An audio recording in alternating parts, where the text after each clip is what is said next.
25절까지 말씀입니다. 로마서 4장 18절에서 25절까지 저와 여러분이 한 절씩 한 목소리로 합독하시겠습니다. 아브라함이 바랄 수 없는 중에 바라고 믿었으니 이는 내 후손이 이 같으리라 하신 말씀대로 많은 민족의 조상이 되게 하려 하심이라.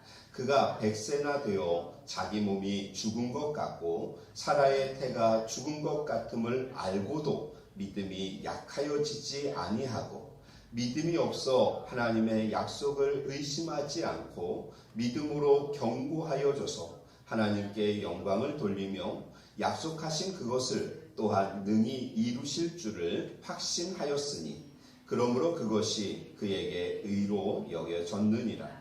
그에게 의로 여겨졌다 기록된 것은 아브라함만 위한 것이 아니요 의로 여기심을 받을 우리도 위함이니 곧 예수 우리 주를 죽은 자 가운데서 살리신 이를 믿는 자니라. 예수는 우리가 범죄한 것 때문에 내줌이 되고 또한 우리를 의롭다 하시기 위하여 살아나셨느니라. 아멘. 오늘 인터넷 기사를 보니까 이런 기사가 나왔습니다. 미국에서 처음으로 발행된 동전이 2015년도에 199억의 경매에 낙찰이 되었다는 겁니다. 1달러짜리 동전입니다. 그런데 이번에 또 하나의 똑같은 동전이 경매에 나왔는데 이것은 과연 얼마나 될까라는 그러한 인터넷 뉴스를 보았습니다. 전 세계에 지금 140개 정도 그 똑같은 동전이 있다고 하는데 여러분 어떤 사람은 그것을 가지고 있으면서도 이것이 그 정도 120억 정도의 가치가 된다는 것을 알지 못하여서 그냥 책상 속에 뒹굴뒹굴 굴러다니도록 만드는 사람도 있을지도 모르겠습니다. 그것의 가치를 모르기 때문에 그렇죠. 사랑하는 성도 여러분, 우리가 소유하고 있는 이 믿음이라는 것은 그냥 가만히 가지고만 있으면 우리에게 그냥 1달러짜리의 동전에 불과할 수 있지만 이것을 우리가 믿음으로 세상에 내놓는다면 그렇다면 이것은 120억보다 훨씬 가치 있는 것이 될 수 있을 것입니다. 우리의 믿음이 우리를 통하여 세상에 나와서 그 놀라운 가치를 드러내야 한다는 것이죠. 본문에는 아브라함의 믿음에 대해서 세 가지를 말씀하고 있습니다. 이 믿음은 어디서부터 시작되어졌냐면 여러분 17절 말씀입니다. 17절에 보니까 아브라함의 믿음의 근원은 어디냐면 여러분 17절에 하나님은 죽은 자를 살리시며 없는 것을 있는 것으로 부르시는 이시니라. 아브라함은 평생 신앙생활을 하면서 이것을 깨달았습니다. 하나님이 어떠한 분이신가? 그 하나님은 죽은 자도 살리시는 분이다. 없는 것도 있는 것으로 부르시는 하나님이시다 라는 것을 그가 깨닫게 되어진 것이죠. 그 믿음으로 인하여서 그 믿음이 세상에 그의 삶을 통하여서 어떻게 드러나냐면 우리가 어제 살펴본 말씀처럼 18절 말씀에 바랄 수 없는 중에 바라고 믿었다 이렇게 말씀하고 있습니다. 믿음의 대상은 하나님입니다. 믿음은 자기 확신이 아닙니다. 믿음은 긍정적 사고도 아닙니다. 이 믿음은 하나님을 믿는 것이고 하나님의 말씀을 믿는 것입니다. 그가 가지고 있었던 이 부활 신앙이요. 이 두 번째는 오늘 19절에 말씀하고 있습니다. 제가 있습니다. 19절 말씀. 그가 100세나 되어 자기 몸이 죽은 것 같고 사라의 태가 죽은 것 같음을 알고도 믿음이 약하여지지 아니하고. 아멘. 아브라함이 가지고 있었던 이 믿음이 그의 삶을 통하여서 세상으로 드러나서 그것이 놀라운 가치를, 능력을 발휘하게 되어지는데 그 삶에 영향을 미치는 겁니다. 이 두 번째는 무엇이냐면 19절에 나와 있죠. 그의 믿음은 어떠한 믿음입니까? 알고도 믿음이 약하여지지 않는 것입니다. 하나님께서 약속하셨습니다. 이삭을 주겠다. 그 이삭을 통하여서 큰 민족을 이루겠다고 약속하셨습니다. 그런데 문제는 현실입니다. 우리의 믿음은 항상 현실과 충돌하게 되어지죠. 아브라함의 현실은 어떠했나요? 본인의 나이가 99세입니다. 사라의 나이가 89세입니다. 이미 성경에 보니까 이미 폐경을 맞은 지가 오래되었습니다.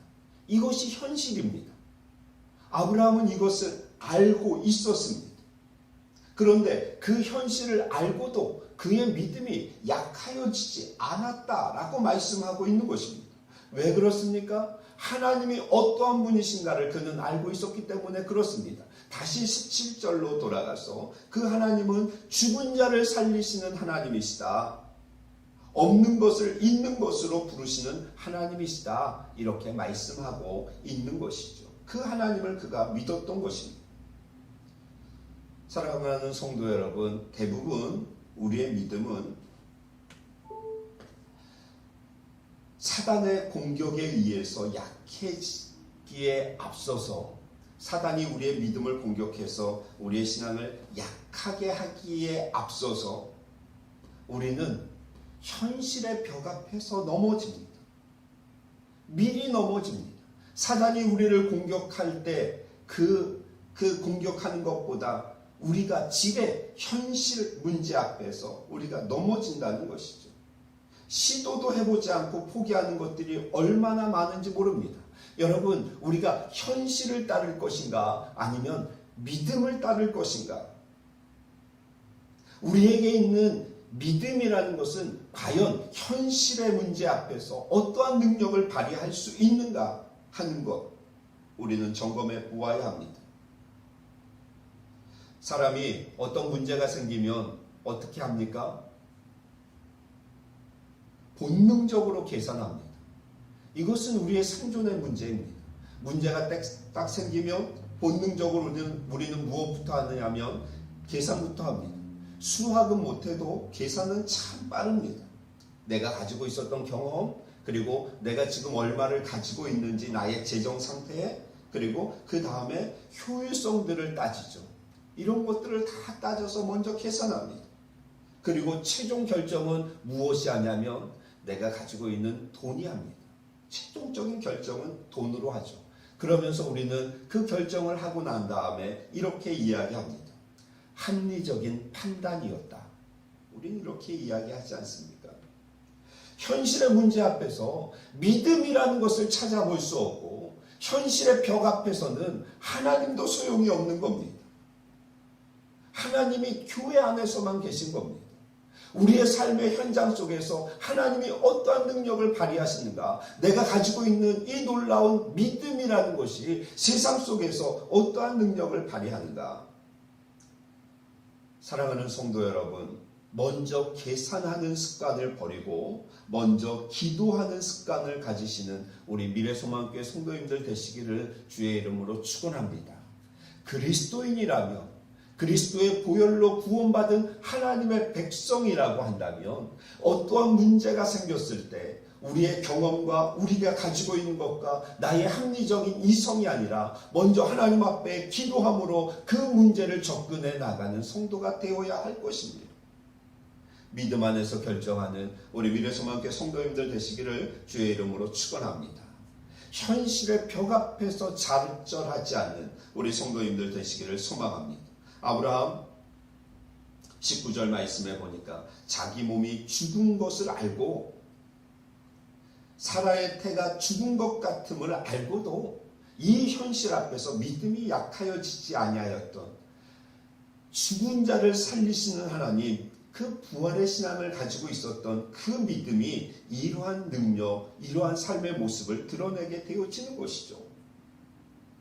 또 하나 세 번째 마지막으로 우리가 하나 살펴볼 이 아브라함의 믿음이 20절에 나타나 있습니다. 같이 한번 20절, 21절, 22절 같이 한번 읽겠습니다. 시작.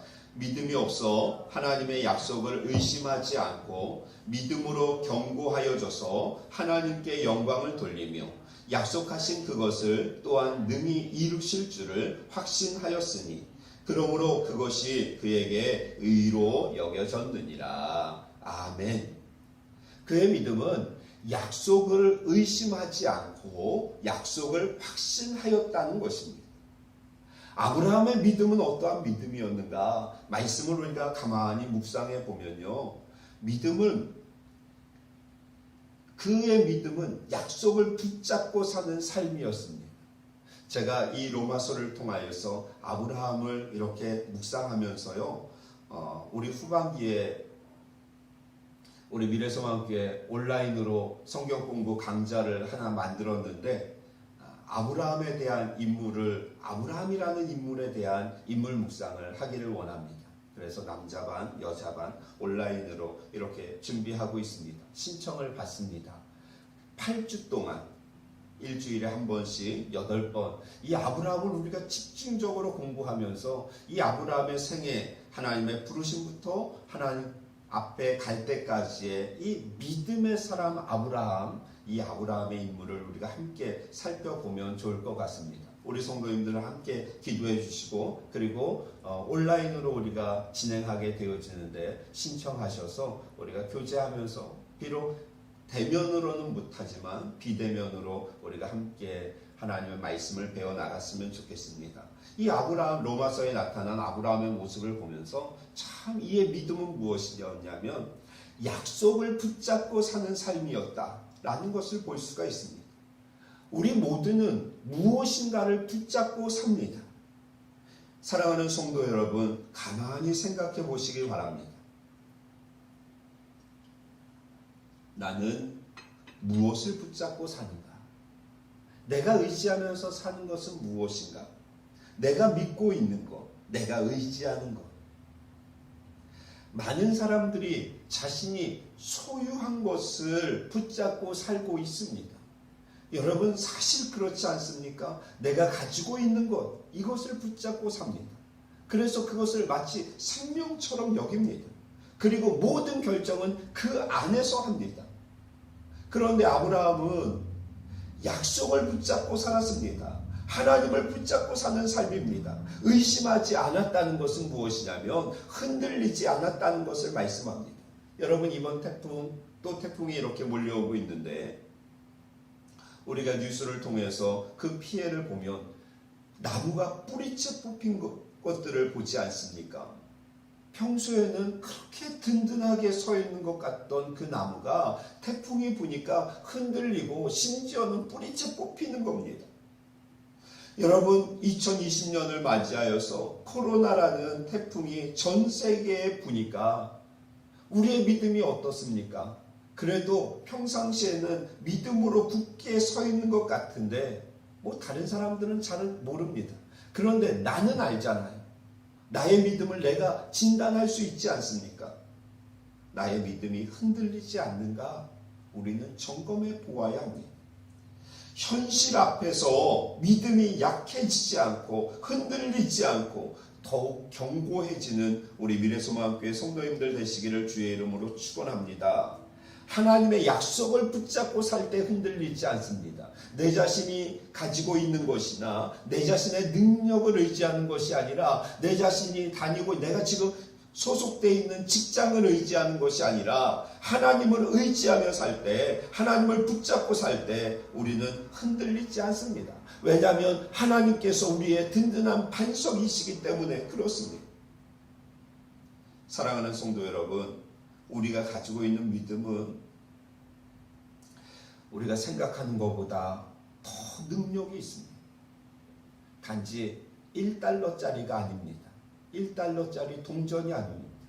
이것이 이 믿음이 나를 통하여서 세상에 드러날 때 이것은 120억보다 더 놀라운 가치가 있고 능력을 발휘하는 믿음입니다. 우리가 소유한 하나님께서 우리에게 주신 이 믿음이라는 것이 나의 삶 속에 또 현실의 벽 앞에서 능력을 발휘할 수 있습니다. 그것을 충분히 뛰어넘을 수 있다는 것이죠. 우리에게 이 놀라운 믿음을 주셨습니다. 이 어려운 상황 가운데도 우리가 붙잡아야 될 것은 하나님이신 줄로 믿습니다. 그 살아계신 하나님, 죽은 자를 살리시는 하나님, 그 하나님을 붙잡고 부활신앙을 가지고 이 땅을 믿음으로 승리하며 살아가는 우리 미래소망교회 성도님들 되시기를 주의 이름으로 축원합니다. 기도하겠습니다. 살아계신 하나님, 은혜를 감사합니다. 우리에게 이 귀한 믿음 주시니 감사합니다. 이 어려움의 때에 우리에게 은혜 주심을 인하여 감사합니다. 하나님, 믿을 만한 것이 없고 의지할 만한 것이 없는 이 암담한 세대 속에서 우리에게 하나님 의지하게 하시고 하나님 바라볼 수 있는 믿음을 우리에게 주심을 인하여 감사합니다. 흔들리지